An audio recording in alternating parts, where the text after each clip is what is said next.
Chapter 15. When they reached the crest of the hill, Halt paused to look back. Eric stopped beside him, but he grabbed the bigger man's arm and shoved him roughly forward to the two tethered horses. "Keep going!" he yelled.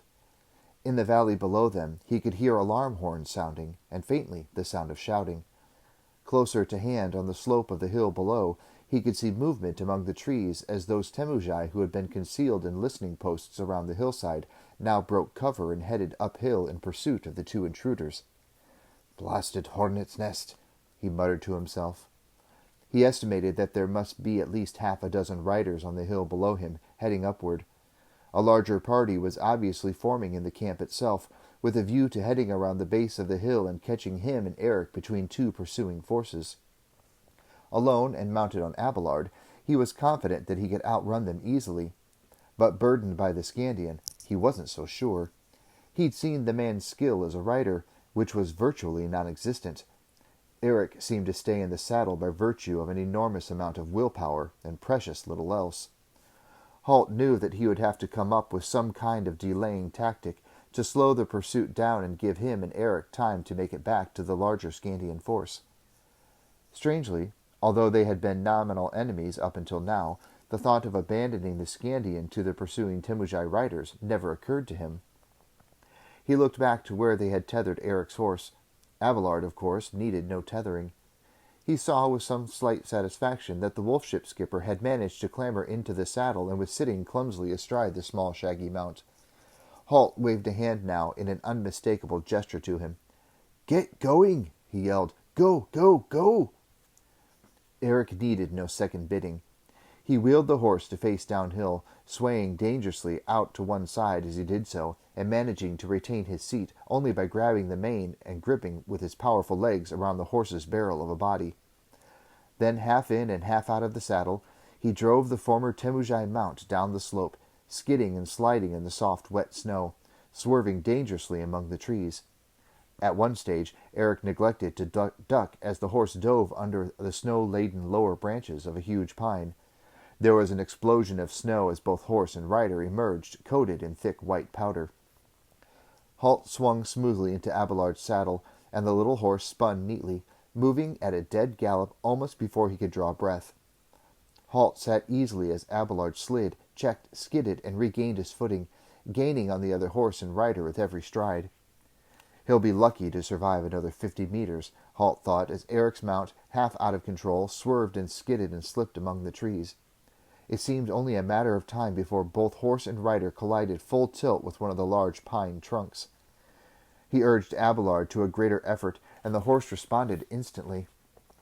They drew level with the plunging horse and rider, and Halt, leaning down to one side, was able to grab the trailing reins. Eric had long since abandoned them, and was clinging for dear life to the saddle-bow.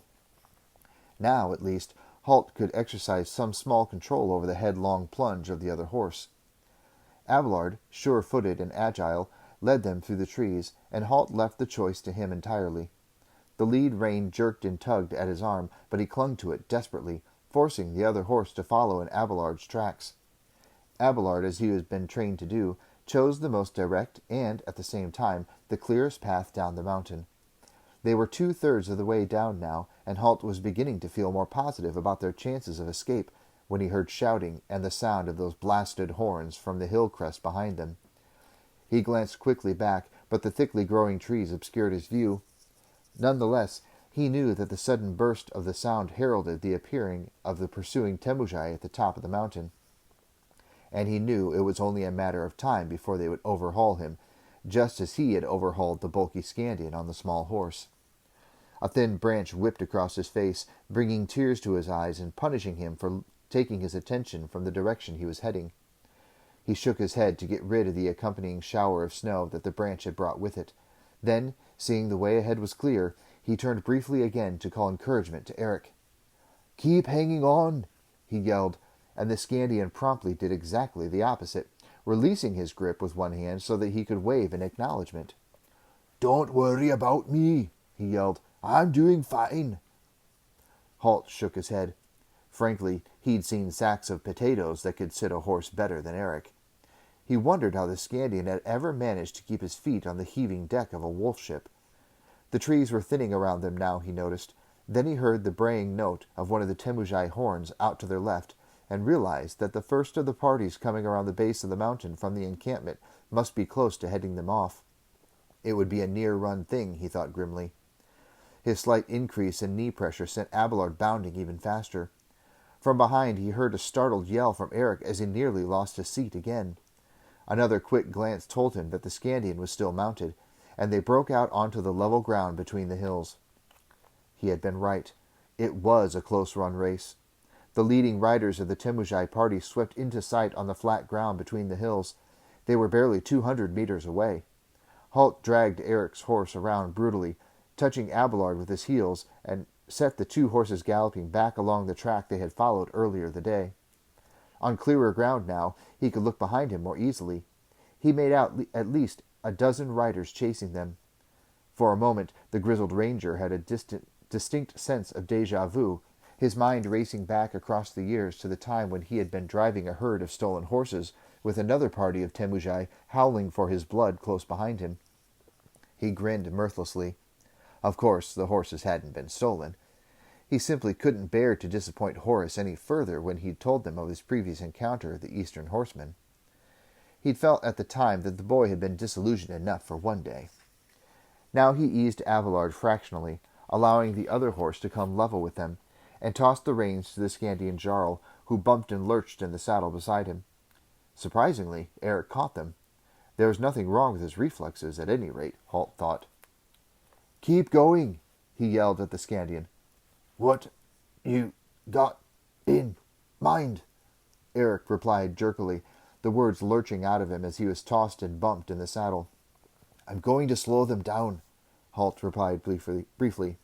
"Don't stop to watch. Just keep going as hard as you can." Eric gritted his teeth as he came down heavily on the saddle.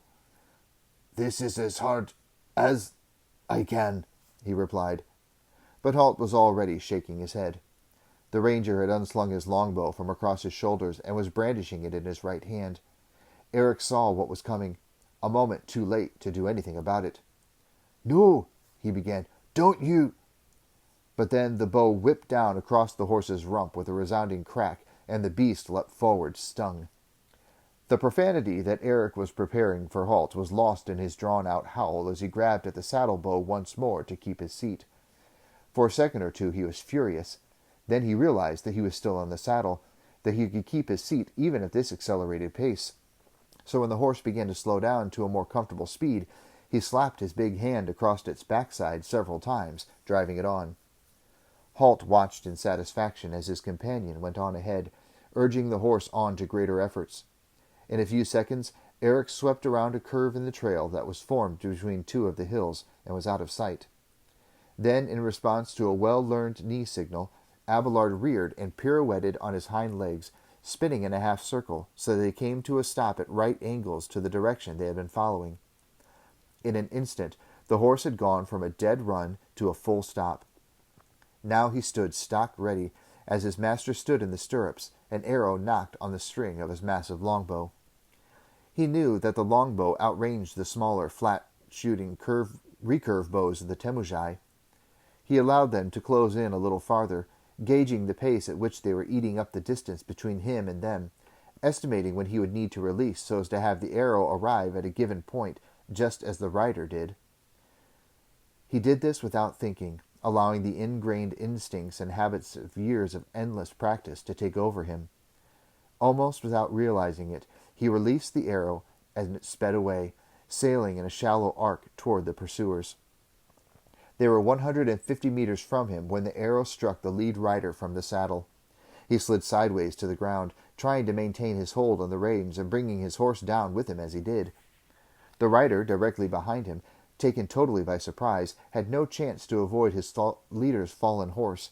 He and his horse came crashing down as well, adding to the tangle of legs and arms and bodies that rolled in a welter of thrown snow. The riders behind them were thrown into utter confusion, with riders sawing savagely at their reins to drag their horses away from the tangle ahead of them. Horses plunged and reared, each getting in each other's way, sliding stiff-legged to halt in the snow, heading in all directions to avoid the crash. As they milled in confusion, Halt was already galloping away, rounding the bend and heading after Eric. Slowly, the Temujai regained order. The leader's horse had regained its feet and limped in a circle, blowing and snorting wildly. Its rider lay in the snow in the center of a widening circle of red. Now the others could see the cause of all the trouble. The heavy, black-shafted arrow that had arced down to take him. Accustomed to using the bow themselves with deadly skill, they were unfamiliar with the feelings of being on the receiving end, and at such an extreme range. Perhaps they realized a headlong pursuit of these two fleeing riders wasn't such a good idea. The Temujai weren't cowards, but they weren't fools either. They had just seen clear evidence of their quarry's uncanny accuracy.